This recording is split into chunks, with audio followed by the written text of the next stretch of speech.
If you want to rank up as fast as possible in Reload Ranked, this video is for you.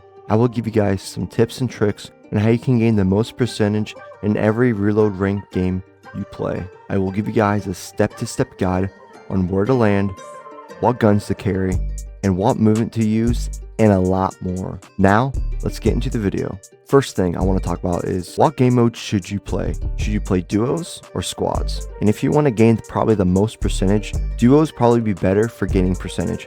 But remember this, duos will be a lot more sweatier than squads. So I would recommend finding a good squad with good vibes. The next thing I want to talk about is finding a drop spot. You want to find a drop spot, you want to consistently land there. Make sure that spot has enough loot for your duo or squad. Also, make sure you memorize chest spawns so you can maximize the ability to kill other players and just be more aware compared to other players, because most people, they don't take time out doing this stuff. So honestly, you should memorize chest spawns, and how you can do that is you can go to Fortnite.gg. After you pull a Fortnite.gg, it pops up with the BR map, but if you go all the way to the left, there's a reload section, so you just click reload. Okay, you can just find a POI that has pretty good loot. Honestly, it doesn't really even have to be a POI. Just make sure it's a spot with a lot of chests and with a lot of loot, but mostly the POIs have the most chests. But me personally, I love landing dusty docks,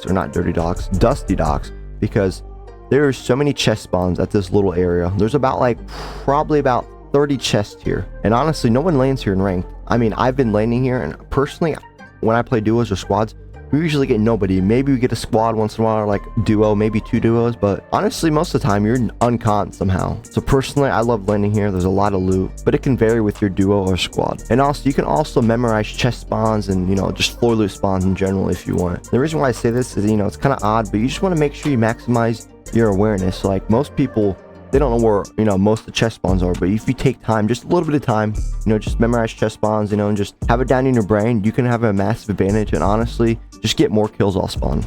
Next thing I want to go over is make sure you're always fighting. I usually don't say this in normal rank videos, but you need to make sure you're fighting basically like 24/7. Reload rank should be meant for fighting and fighting only, because first off, you'll always come back. If one of your players are still alive in your duo or squad, you're going to come back, so you're going to have multiple chances anyways. There's no reason of camping, and just playing scared. So don't be scared, and don't just camp. Also, you should not worry about your placement or your rank. If you have a bad game and you go down like 3-4%, you're just going to have a negative mindset. So make sure, just don't focus on your rank too much. So don't worry about your placement. Just make sure you practice your fighting, and always, like I said, always try to have one person alive, so you guys just don't ruin your whole game and just die off spawn early. The next thing I'm going to talk about is what loadouts you should carry. So your standard loadout should be, pump shotgun, AR, 1 or 2 healing items, and movement. The shotgun can vary, because me personally, I prefer carrying the prime shotgun, because the first shot does so much damage, and I prefer using that one over the standard pump. But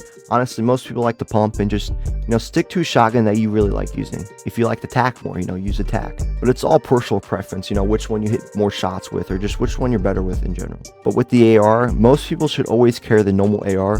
Only if you just prefer the burst and you're just better with it, use the burst. But besides that, just use a normal AR or the hammer AR. Honestly, no, you should carry the hammer AR if I speak about it, because that one, there's a lot less bloom, and honestly, I prefer it too. I forgot about this as I'm recording it. You should use the hammer AR, because that one's legendary if you can find it. When it comes to healing, you should always be carrying one white healing item, and make sure you're carrying another shield healing item, because you want to make sure you can always replenish your shields and HP. And then for the movement, you should carry shockwaves or grapplers, just depending on the player. If you just prefer shockwaves, because shockwaves, you can just bounce out of there, quickly, so like you won't get chased as bad. But with the grappler, it's kind of hard. If you're in a box, you can't just shockwave out of there. So just depends on you. So after you figure out what kind of loadout you want to carry, the next thing I'm going to talk about is endgame. When it comes to endgames, you should treat them like they are scrims. So when the 5th or 6th zone, I think it's a 6th zone, when it closes, you cannot respawn. So you want to make sure you play a little more passive, but still don't play scared, because when you do that,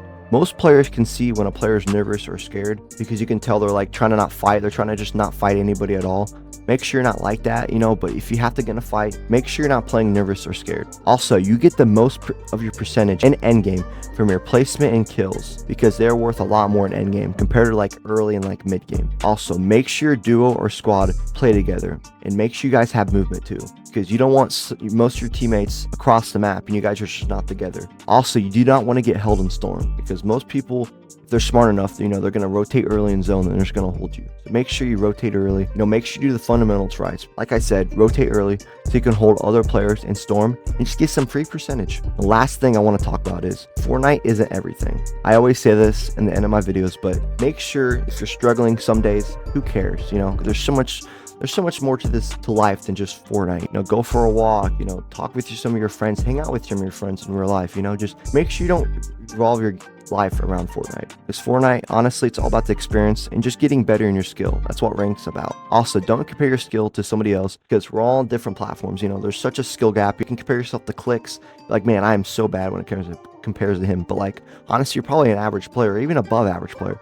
Obviously, Clicks is just generational. Like, there's not many people that can do what he can do. But don't compare, because the comparison is a thief of joy. All right, that's all I have for you guys today. I hope you guys enjoyed. Make sure to drop a sub and turn the notifications on. We'll be trying to post more weekly. I'll see you guys in the next one. Peace.